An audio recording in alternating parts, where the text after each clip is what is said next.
Welcome to a journey through one of the most profound and influential texts in human history, the Gospel of Matthew. This ancient account offers a unique window into the life and teachings of Jesus of Nazareth, presenting him not just as a prophet, but as the long-awaited Messiah, the King whose reign ushers in the kingdom of heaven.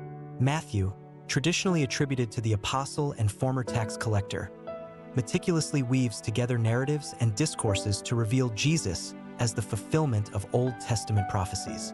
He portrays Jesus as a new Moses, delivering divine law, and as Emmanuel, God with us. Our exploration will focus on the foundational pillars of Jesus' teachings, structured around 5 pivotal discourses that shape the very essence of Christian faith.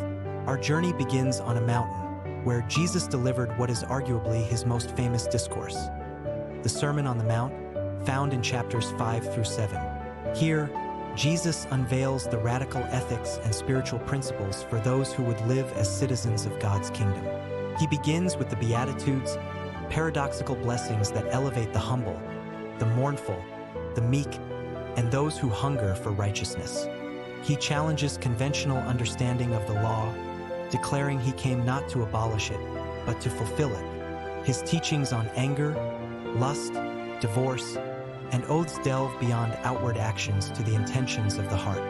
He calls his followers to love their enemies, pray for their persecutors, and practice generosity and prayer not for human applause, but for divine recognition.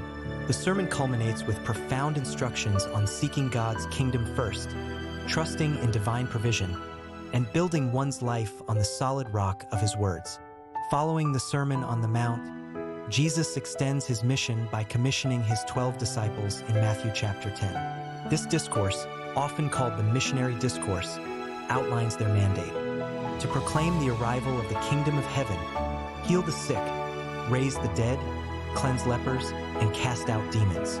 It's a powerful demonstration that the kingdom is not merely a future hope, but a present reality with tangible power. Jesus prepares his disciples for the challenges ahead, warning them of persecution and rejection, even from their own families. Yet, he reassures them with the promise of divine protection and the ultimate triumph of truth. He emphasizes that true discipleship involves a radical commitment, a willingness to take up one's cross, and a profound trust in God's care, even amidst adversity. In Matthew chapter 13, Jesus shifts his teaching method, speaking in parables to reveal the mysteries of the kingdom of heaven. These stories, drawn from everyday life, were designed to both illuminate and conceal. To those with open hearts, they offered profound insight. To others, they remained enigmatic. We encounter the parable of the sower, illustrating different responses to the message of the kingdom. The parable of the weeds teaches about the coexistence of good and evil until the final harvest. The parables of the mustard seed and the leaven highlight the kingdom's humble beginnings and its pervasive, transformative growth. Finally, the parables of the hidden treasure and the pearl of great price underscore the immense value of the kingdom, calling for ultimate sacrifice and commitment. As the kingdom expands, Jesus turns his attention to the dynamics within the community of believers. In Matthew chapter 18, the community discourse provides essential guidance on humility, forgiveness, and restoration. Jesus teaches that greatness in the kingdom is found in childlike humility and a willingness to serve. He emphasizes the sacred value of each individual, illustrated by the parable of the lost sheep, where the shepherd leaves the 99 to seek the one. Crucially, Jesus outlines a process for addressing conflict and promoting reconciliation within the community, culminating in the radical call to forgive 77 times. A metaphor for limitless forgiveness, exemplified by the parable of the unforgiving servant. This discourse underscores the importance of love, unity, and mutual accountability among those who follow Christ. Our final major teaching block, the Olivet Discourse in Matthew chapters 24 and 25, looks to the future, the end of the age and the ultimate consummation of God's kingdom. Delivered on the Mount of Olives, Jesus responds to his disciples' questions about the signs of his coming and the end of the world.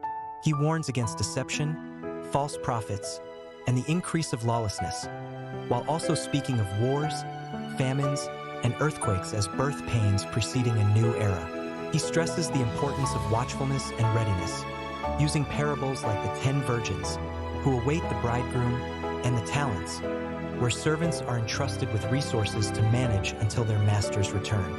The discourse concludes with the vivid depiction of the final judgment, where humanity is separated as sheep from goats, based on their acts of compassion and service to the least of these.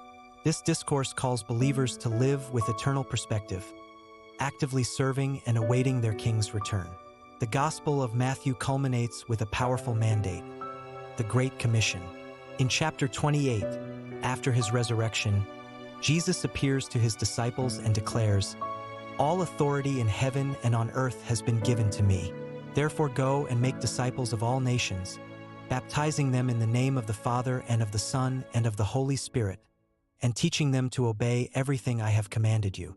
This is the enduring call to every follower of Christ, to carry the message of the kingdom to the ends of the earth.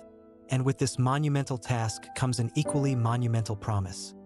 "And surely I am with you always, to the very end of the age." Jesus' teachings in Matthew are not merely historical records.